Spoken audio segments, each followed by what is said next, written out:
Hace tiempo, el ex linebacker de los San Diego Chargers, Junior Seau, desapareció de este mundo por mano propia, pues sufría de una enfermedad conocida como encefalopatía traumática crónica, y esto cambió drásticamente su comportamiento, pues el ya afinado atleta tenía problemas de memoria, alteraciones en su estado de ánimo, como depresión y ansiedad, además de trastornos cognitivos, y todo esto lo orilló a tomar su propia vida.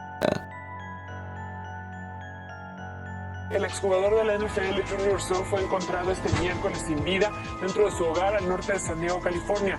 Según informes de las autoridades locales, señalaron que el cuerpo fue hallado con un disparo en el pecho y se presume que fue un... I don't understand who do this to my son, but I pray to God, please, take me, leave my son, but it's too late.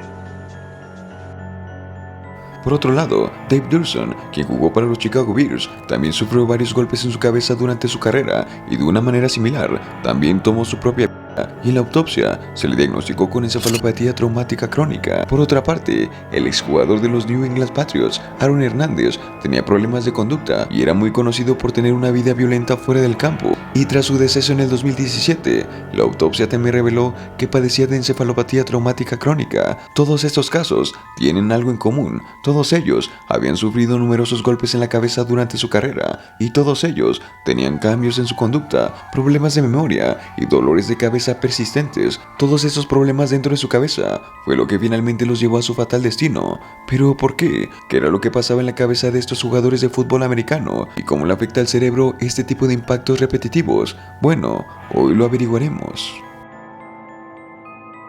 Los casos mencionados anteriormente son más que anécdotas sin sentido, son casos reales bien documentados y son un claro ejemplo de lo que ocurre en el fútbol americano, y este tipo de situaciones ocurre tanto en deportistas profesionales, pero también en estudiantes universitarios. Hace tiempo, una universidad de prestigio describió el caso de un atleta universitario de 19 años, quien era jugador de fútbol americano y quien después de sufrir un golpe en la cabeza, volvió al campo de fútbol para jugar otro partido. Sin embargo, durante el juego sufrió un colapso y posteriormente falleció, pues por el golpe en su cabeza desarrolló un hematoma subdural, lo cual generó un aumento en la presión dentro de su cráneo y finalmente desarrolló una hernia conocida como herniación cerebral transtentorial. Pero también se han descrito otros casos en donde algunos jugadores se golpean la cabeza y presentan síntomas que ellos no consideran de importancia, por lo que vuelven al juego, pero en este segundo juego vuelven a ser golpeados por una segunda ocasión, pero esta vez este golpe sí es fatal. A esto se le ha denominado como síndrome del segundo impacto, el cual puede ocurrir cuando los atletas que han sufrido un golpe en la cabeza todavía presentan síntomas y reciben un segundo golpe. Sin embargo, este segundo golpe puede ser mucho menor, incluso un golpe en el pecho o en el tronco. Sin embargo, a pesar de ser un golpe no tan fuerte, este segundo impacto transmite fuerzas de aceleración al cerebro que pueden resultar fatales. Tras este segundo golpe, el atleta se descompensa con rapidez, queda sin respuesta, con las pupilas dilatadas y finalmente sucumbe al fallo respiratorio. Recuerda, para protegerte siempre es bueno tener un buen físico, y para esto nosotros hemos abierto nuestra tienda en línea en donde puedes encontrar un sinfín de productos para de esta manera aumentar tu musculatura y de esta manera sentirte más protegido. Todo esto lo realizamos a través de Mercado Libre, pues tu compra de esta manera está protegida, garantizando productos de alta calidad, y de no ser así, te devolvemos tu dinero. Por lo que es muy importante que solamente accedas al link que está debajo de esta publicación, o bien nos mandes mensaje directamente a la página. Cuídate mucho y haz ejercicio. Se cree que se pierde el control autorregulador del flujo sanguíneo cerebral, lo que lleva a una ingurgitación vascular y un aumento marcado de la presión dentro del cráneo, y este aumento de la presión conduce finalmente a una hernia del uncus o bien de las amígdalas cerebelosas. Una hernia amigdalina puede comprometer el bulbo raquídeo, comprimiéndolo y de esta manera afectando los centros cardíaco y respiratorio. De esta manera, el destino de la persona puede llegar a ser fatal. Aunque claro, no todos los golpes en la cabeza tienen un fatal destino inmediato, sino que tenemos que saber qué es una concusión y qué es un traumatismo craneoencefálico severo. La concusión se define como un proceso completo que afecta a todo el cerebro y ocurre cuando una persona es golpeada inesperadamente desde una distancia muy corta, ya sea por un golpe directo en la cabeza, la cara o bien algún otro lugar del cuerpo, pues este impacto transmite una fuerza impulsiva a la cabeza, lo cual mueve el cerebro bruscamente, ya que recordemos que el cráneo es una cavidad cerrada. Es por eso que cuando el resto del cuerpo humano acelera o desacelera, el cerebro puede recibir algún daño importante. Como mencionamos, la concusión ocurre cuando el cerebro se sacude bruscamente, y aunque a estas personas se les pueden hacer estudios de imagen, generalmente estos estudios de imagen suelen ser normales. Sin embargo, en el plano molecular esto no es así.